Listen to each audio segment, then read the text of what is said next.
The Horror at Martin's Beach by H.P. Lovecraft and Sonia Greene. I have never heard an even approximately adequate explanation of the horror at Martin's Beach. Despite the large number of witnesses, no two accounts agree, and the testimony taken by local authorities contains the most amazing discrepancies. Perhaps this haziness is natural in view of the unheard-of character of the horror itself, the almost paralytic terror of all who saw it, and the efforts made by the fashionable Wavecrest Inn to hush it up after the publicity created by Professor Alton's article are hypnotic powers confined to recognized humanity.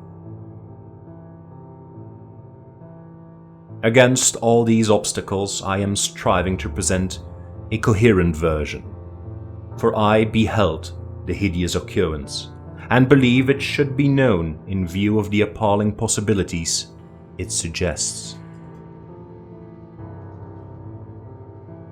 Martin's Beach is once more popular as a watering place, but I shudder when I think of it.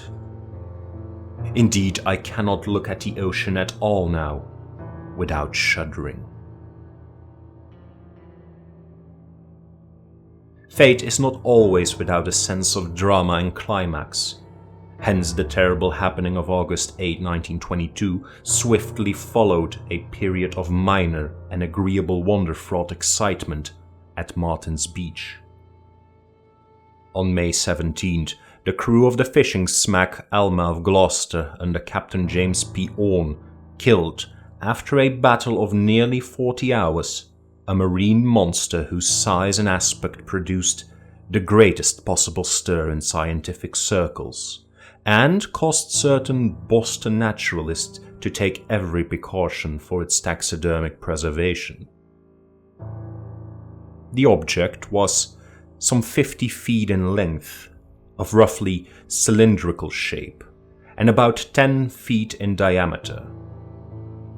It was unmistakably a gilt fish in its major affiliations, but with certain curious modifications, such as rudimentary forelegs and six-toed feet in place of pectoral fins, which prompted the widest speculation. Its extraordinary mouth, its thick and scaly hide, and its single, deep-set eye were wonders scarcely less remarkable than its colossal dimensions. And when the naturalist pronounced it an infant organism, which could not have been hatched more than a few days, public interest mounted to extraordinary heights. Captain Orne, with typical Yankee shrewdness, obtained a vessel large enough to hold the object in its hull, and arranged for the exhibition of his prize. With judicious carpentry, he prepared what amounted to an excellent marine museum, and, sailing south to the wealthy resort district of Martin's Beach, anchored at the hotel wharf and reaped a harvest of admission fees. The intrinsic marvelousness of the object, and the importance which it clearly bore in the minds of many scientific visitors from near and far, combined to make it the season's sensation. That it was absolutely unique to a scientifically revolutionary degree, was well understood.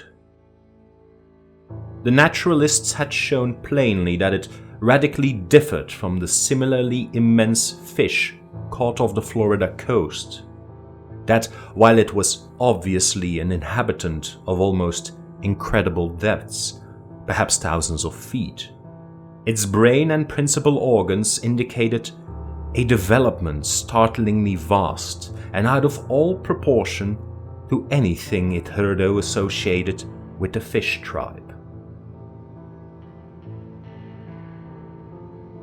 On the morning of July 20th, the sensation was increased by the loss of the vessel and its strange treasure. In the storm of the preceding night, it had broken from its moorings and vanished forever from the sight of man, carrying with it the guard who had slept aboard despite the threatening weather. Captain Orne, backed by extensive scientific interests and aided by large numbers of fishing boats from Gloucester, made a thorough and exhaustive searching cruise, but with no result other than the prompting of interest and conversation. By August 7, hope was abandoned, and Captain Orne had returned to the Wavecrest Inn to wind up his business affairs at Martin's Beach and confer with certain of the scientific men who remained there. The horror came on August 8th. It was in the twilight, when grey seabirds hovered low near the shore and a rising moon began to make a glittering path across the waters. The scene is important to remember, for every impression counts. On the beach were several strollers and a few late bathers, stragglers from the distant cottage colony that rose modestly on a green hill to the north, or from the adjacent cliff perched inn, whose imposing towers proclaimed its allegiance to wealth and grandeur. Well within viewing distance was another set of spectators, the loungers on the inn's high-ceiled and lantern-lighted veranda, who appeared to be enjoying the dance music from the sumptuous ballroom inside. These spectators, who included Captain Orne and his group of scientific confreres, joined the beach group before the horror progressed far, as did many more from the inn. Certainly, there was no lack of witnesses, confused though their stories be with fear and doubt of what they saw. There is no exact record of the time the thing began, although a majority say that the fairly round moon was about a foot above the low-lying vapors of the horizon. They mentioned the moon because what they saw seemed subtly connected with it. A sort of stealthy, deliberate, menacing ripple which rolled in from the far skyline along the shimmering lane of reflected moonbeams, yet which seemed to subside before it reached the shore. Many did not notice this ripple until reminded by later events, but it seems to have been very marked, differing in height and motion from the normal waves around it. Some called it cunning or calculating. And as it died away craftily by the black reefs afar out, there suddenly came belching up out of the glitter-streaked brine a cry of death, a scream of anguish and despair that moved pity even while it mocked it. First to respond to the cry were the two lifeguards then on duty, sturdy fellows in white bathing attire, with their calling proclaimed in large red letters across their chests. Accustomed as they were to rescue work and to the screams of the drowning, they could find nothing familiar in the unearthly ululation. Yet, with a trained sense of duty, they ignored the strangeness and proceeded to follow their usual course. Hastily seizing an air cushion, which with its attached coil of rope lay always at hand, one of them ran swiftly along the shore to the scene of the gathering crowd, whence, after whirling it about to gain momentum, he flung the hollow disc far out in the direction from which the sound had come.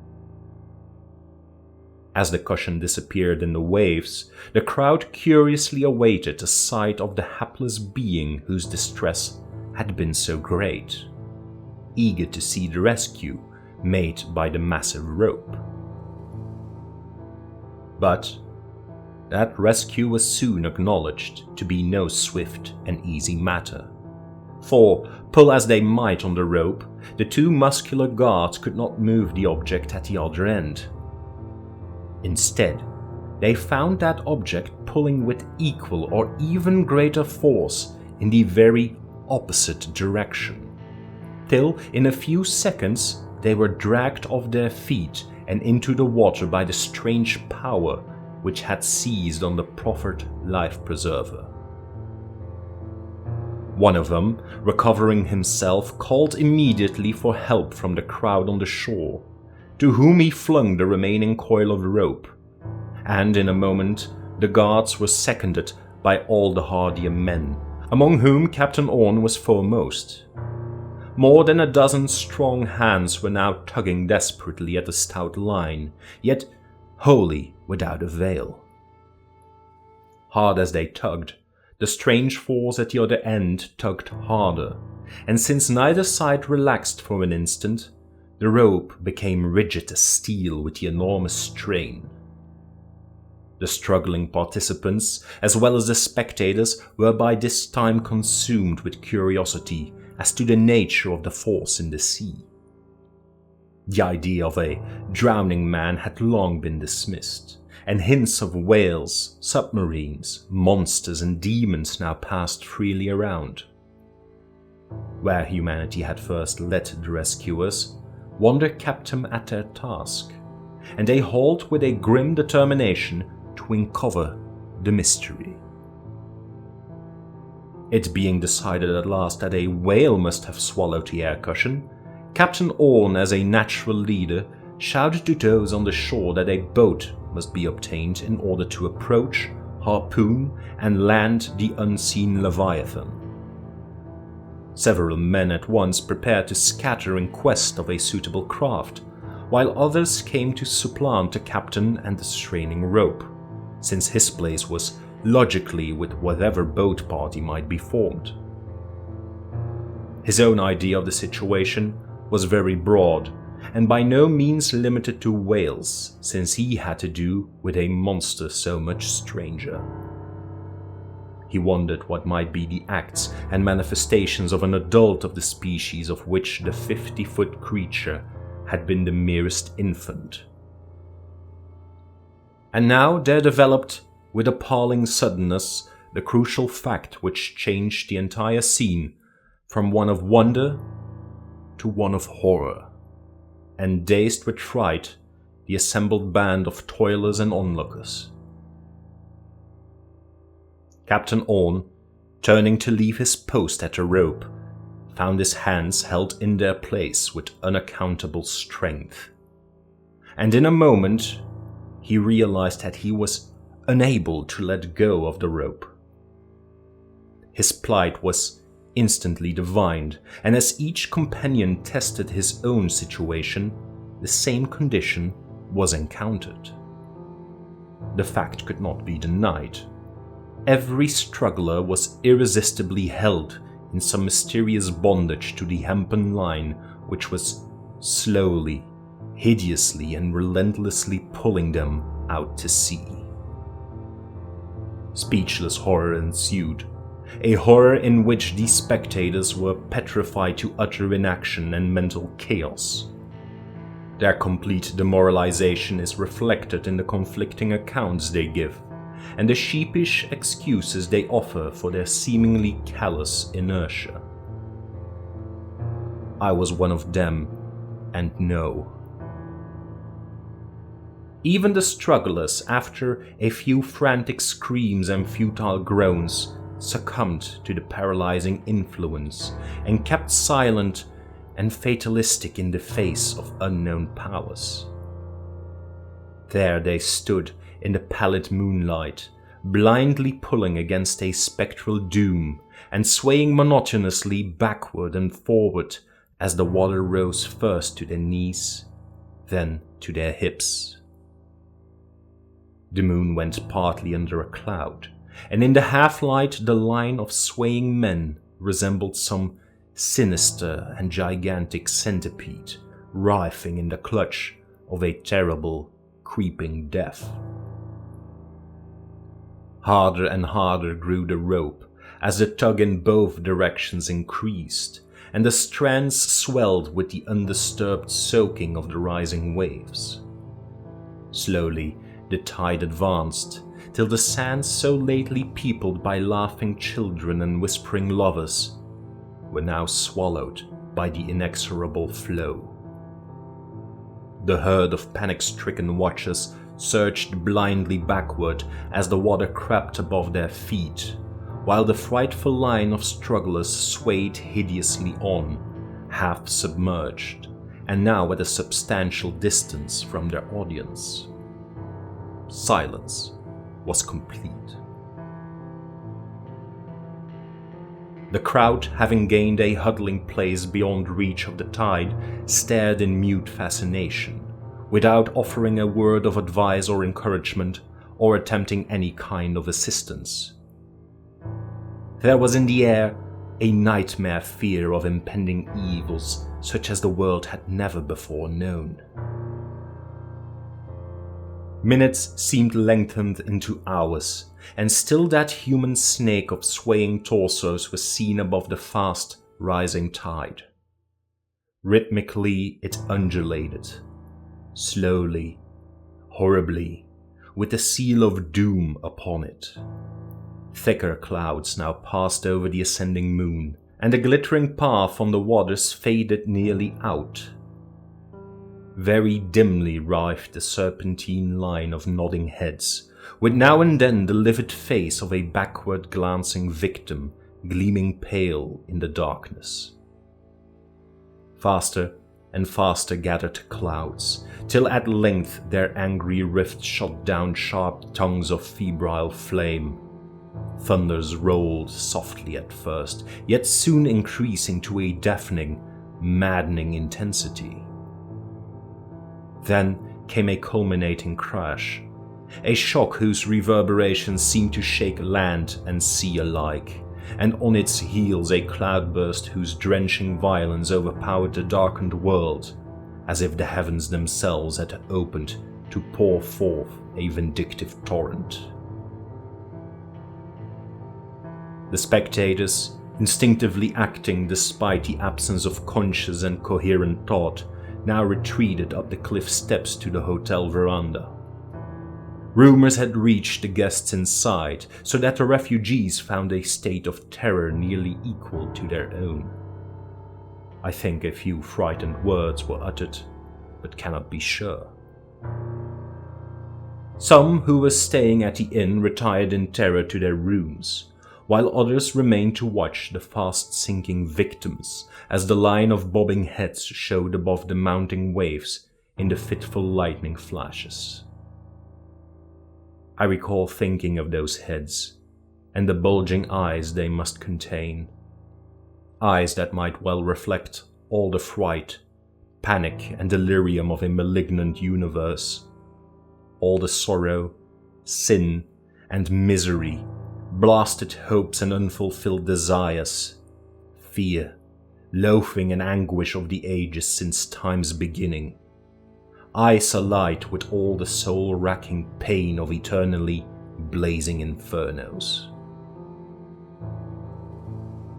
And as I gazed out beyond the heads, my fancy conjured up still another eye, a single eye, equally alight yet with a purpose so revolting to my brain that the vision soon passed.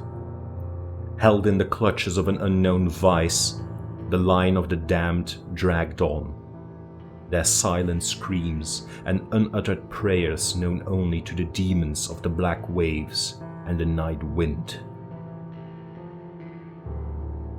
There now burst from the infuriate sky such a mad cataclysm of satanic sound that even the former crash seemed dwarfed. Amidst a blinding glare of descending fire, the voice of heaven resounded with the blasphemies of hell, and the mingled agony of all the lost reverberated in one apocalyptic planet-rending peal of cyclopean din.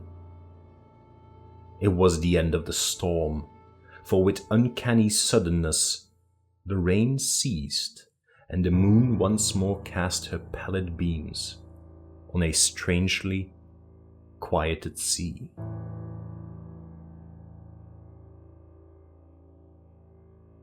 There was no line of bobbing heads now. The waters were calm and deserted, and broken only by the fading ripples of what seemed to be a whirlpool far out in the path of the moonlight whence the strange cry had first come. But as I looked along that treacherous lane of silvery sheen with fancy fevered and senses overwrought, there trickled upon my ears from some abysmal sunken waste the faint and sinister echoes of a laugh.